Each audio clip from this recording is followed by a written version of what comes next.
On tonight's North Fulton Prep Rally, the region tournaments were in full swing, so which teams went home and who made the final 32 with a shot for a state title? In Region 6, the Roswell ladies were looking to take out the #1 seed Alpharetta Lady Raiders. And the Centennial men would have to get by a tough Northview squad to have a shot at the region crown. We'll also recap all the other tournament action from around North Fulton.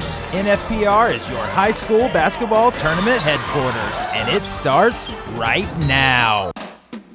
Comcast presents your source for North Fulton High School sports. This is North Fulton Prep Rally. Hello and welcome to another edition of North Fulton Prep Rally, your weekly high school sports program featuring the very best North Fulton High School action.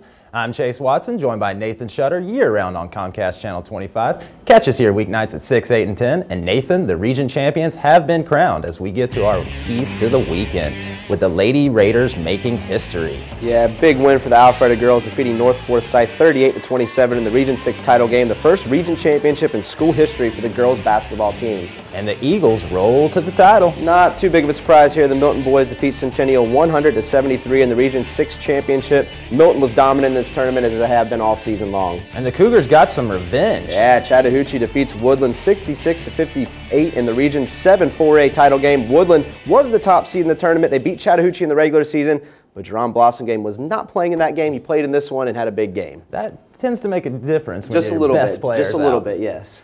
Let's get to the highlights, and both Centennial and Northview have clinched spots in the state tournament, but a trip to the Region 6 championship game was on the line when they faced off in the semifinals.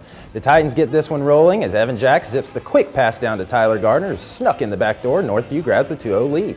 Centennial comes back with Charles Pack. He dishes it over to a wide-open Charles Hamlet. He drills the three-pointer from the corner, and the Knights grab the lead 6-2. Jax again making the pass. He finds Kyle Meyer at the top of the key, and the big guy shows off the range with a deep straightaway triple to tie things up at 13. Centennial is going to get some good defense here. Charles Pack grabs the steal and pushes it up court to a racing Michael Pack, who glides in for the uncontested layup. Knights up by 7. Evan Jax shows off the nasty behind the back move and gets the bucket with all kinds of contact to pull the Titans within 2, 25-23. Then it's Terry Brown weaving his way through and kicking it out to Austin Rose, who sinks the three ball from the side. And we have ourselves a tie ball game, 28-28 in the second. Centennial clamps down on defense again. Royce Nabuti sends the loose ball up to Hamlet, who shoots the pretty touch pass back to Pack for the finish, and the Knights reclaim the lead 32-30 in the third quarter. Centennial would begin to pull away. Pack gets another assist. This time he finds Hamlet in the corner, and he hits nothing but nylon strings, pushing the lead to 5, still in the third. And then Pack facilitating once again. He skips the bounce pass to Eric Lynch on the other side of the court, and it's raining threes for the Knights as they take a 13-point lead into the fourth. Titans trying to stay alive in this one. Kyle Meyer fires the ball to the cutting Tyler Gardner. He gets the right-hander to fall early in the fourth quarter, but they could not keep pace with Centennial on this evening. The pack-to-pack connection works one more time here, and the Knights get the win 60-48 over Northview. So how big was this win for the Knights? Oh, it was huge. Even though they went on to lose in the region championship game to Milton, they still get to be the #2 seed from the region. They get a home game in the first round of the state playoffs, taking on Marietta. Northview fell to the third place game, ended up losing to Alpharetta in that game, so they are the #4 seed coming out of the region, which means they have to go on the road in the first round of the state playoffs, and they have to take on Wheeler, a very, very good Wheeler team. Not an easy first round opponent right there, so a big difference there between winning and losing in that semifinal game. Yeah, that'd be quite an upset if we can get one past Wheeler there. You never know, though. With the big guy inside and the guard play, they could get it done. Absolutely. Time now to recap other boys hoops action from around North Fulton, and we start with the Milton Eagles. The domination continued throughout the region tournament, defeating Centennial 100-73 in the championship game. Also defeated Alpharetta 97-64 in the semifinals. 19 straight wins since losing to Tift County way back in December. Next game will be against Walton in the first round of the state playoffs, and a potential second round game against top 10 Shiloh. But Milton right now just rolling. How about the Alpharetta men? How about them? What a great run for them. They defeat Roswell in what I called the coin flip game to start off the tournament. It was not a coin flip. They beat them 68-38. Unbelievable. They lost to Milton in the semifinals, bounced back to defeat Northview 67-55 in that third place game. So they are the #3 seed from Region 6. They will go on the road to a very winnable Lassiter game. And what about the boys from the Hooch? Yeah, they get some revenge, defeating Woodland 66-58 in the Region 7 title game. Jerome Blossom game scored 33 points. He, of course, did not play in the regular season meeting in which Chattahoochee lost.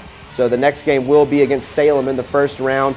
The number 4 seed from Region 8, Salem 18-9 on the season. And then there's the Wesleyan men. Lost a tough one to St. Francis 49-46 in the Region 5 third place game. Shane Smith scored 18 points, had 14 boards. They defeated St. Francis twice during the regular season, but couldn't get it done when it counts. So they're going to have to play in that wacky region play-in game thing for the state tournament that they have in Class A against Green Forest Christian, just to get into the big dance, I guess. Now, between Milton and Chattahoochee, who do you feel like has the better shot at a state title? That's a tough call. I think Milton is the favorite in 5A. Most people would consider Milton to be the favorite. So sometimes that's a little more difficult to go out and win, as we saw last year as the heavy favorite. You have the target on your back. Everybody wants to knock you off. But I think they are the best team. I think they do get it done this year. Chattahoochee, they're definitely one of the top 4 or 5 teams in 4A, but there's a lot of good teams. Miller Grove, of course, the defending state champions a couple times over, so they're probably the favorites heading in. But that might help Chattahoochee in the long run, not being the favorites, maybe knock somebody off and lift a big trophy at the end of the year. Yeah, that 4A region is just stacked. It really is. It's a lot of good teams, especially on the boys' side. Well, let's get into the ladies' side of the Region 6 tournament as the two familiar foes faced off in the semifinals. Alpharetta taking on Roswell, with the winner advancing to the region title game. First quarter, Lauren Brown driving strong to the hoop. Her shot is off the mark, but Delaney Hollenbeck is there for the board and the stick back to put Alpharetta up 4-0. Lady Raiders dominating the glass early. Kylie Smith's three-point attempt is no good, but Alexis Alexander fights for the rebound and gets the bucket. Alpharetta up 11-2 after 1. Second quarter, and the Lady Raiders continue to pour it on. Kylie Smith drives to the rack on the baseline. She gets the basket and draws contact, but Alpharetta up by 22. Then Roswell leaves Alexis Jones all alone, so she steps up and knocks down the long two-pointer, and the Lady Raiders in complete control, up 34-6 at the break. Second half, and Roswell would record their first field goal of the game. Andriona Keys gets her own rebound and putback, but the Lady Hornets still trail by 28. Alpharetta on the break. Jordan Burns with a nice pass down low to Alexander on the block. She turns and hits the baby hook in the lane. Lady Raiders up 44-12. Roswell trying to get the offense going. Keys over to Valerie Shields, and she dials one up from long distance, but the Lady Hornets still trail 48-22 heading into the final frame. In the fourth quarter, Keys gets it down low to Shields in the paint. She gets the hoop and the horn to cut the lead to 52-26. But the Lady Raiders would continue to find the bucket. Kylie Smith dribbles to the elbow. She stops and pops. That put Alpharetta back up by 27. Then it's Lauren Brown getting it inside to Alexander, and she has no problem finishing the high percentage deuce and one as Alpharetta advances to the region championship game with a 68-34 win over Roswell. So how do you see the Lady Raiders doing in this state tournament? Well, nothing is going to be easy in Class 5A when it comes to the girls' state tournament. The bottom part of the bracket is absolutely loaded with all the Metro Atlanta teams. So there's going to be no gimmies when it comes to winning a state title in girls 5A. I really like Alpharetta, though. The defense is what sets them apart. When you have players like Delaney Hollenbeck and Alexis Alexander that can control the paint, the threat of the block shot, the ability to get rebounds, that's what's going to separate them from a lot of the good teams. The unfortunate part is you're going to have to face a lot of good teams early. Even the first round against Cherokee won't be easy. Potential second round matchup with Mill Creek, and then a quarterfinal matchup with North Gwinnett. It's a tough road, but if you're going to be the best team, you're going to win a state championship, you're going to have to earn it in 5A. Absolutely. Well, let's hope that defense will carry them through. That's right. Time now to recap the other girls' basketball action from around North Fulton, and we start with the Milton Lady Eagles. Yeah, tough loss there in the first round of the region tournament. Kind of a shocker. They fall to West Forsyth 55-41. Milton won both regular season games 29-23 and 54-43. So they weren't blowouts, but I really thought that Milton would get it done. This, of course, the loss to West Forsyth eliminated them from the state tournament, and they ended their season. So very disappointing there for the Milton Lady Eagles. And the Northview ladies? They almost pulled the shocker of the first round. North Forsyth had been getting a lot of momentum. They were the number 2 seed.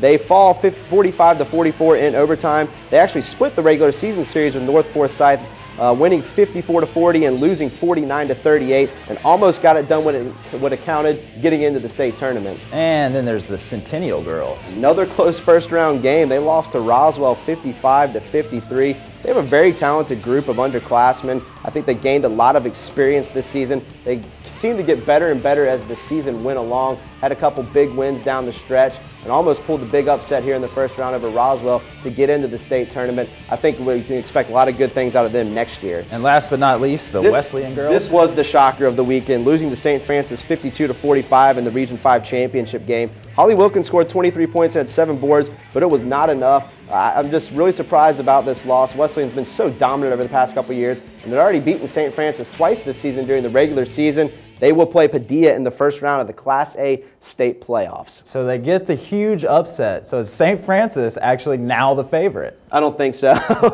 It was a very impressive win, but Wesleyan is just so dominant, especially when it comes to the state playoffs. And it was a great win for St. Francis, and it proves to them that, hey, we can beat Wesleyan. Other teams around the state are saying, hey, Wesleyan is not unbeatable. We can do it. So I think it gives a lot of other teams a lot of confidence, but it also kind of refocuses Wesleyan, where they thought that maybe we were just going to cruise to another state title. Now they're going to be refocused and ready to play in the Class A state tournament, and that's probably not good for the rest of the teams. I have a small feeling Wesleyan's going to bounce back pretty strong. I think they're going to be all right.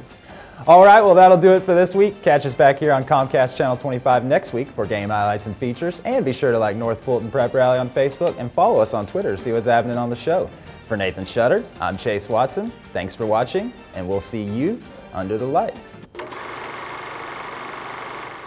Grab some wood there, bub.